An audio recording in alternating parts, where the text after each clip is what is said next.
જય દ્વારકાધીશ, જય મોરલીધર। હવે ખેડૂત મિત્રો, આપણે જે વાત કરીએ છીએ એ કોઈ પણ કંપનીની અંદર કે નાની ફેક્ટરી હોય એની અંદર જે કે વસ્તુ બને, ખાલી બાકા વિચારો 1 રૂપિયામાં 5 વર્ષથી વેચાતી હશે તો 50 હરી આવતી તો 25 આવે, પછી નાના મોટા પેકિંગ આવતા, પાર્લે આવતું તો નાનું આવે, પાછા એમ કે અમારો ભાવ ઇનાય આઈટમ અડધી છે એનું આપણે કોઈ દી કીધું આપણે આ વેપારી આવે ભાવ ઓછો છે, 19 કિલો વજન દેહું તમને, 20 કિલો છે એમાં તમને 19 કિલો દેહું, એવું કીધું?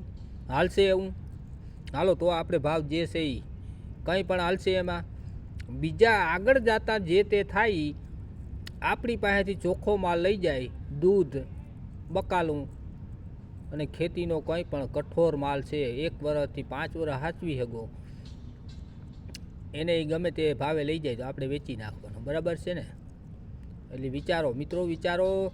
જય દ્વારકાધીશ।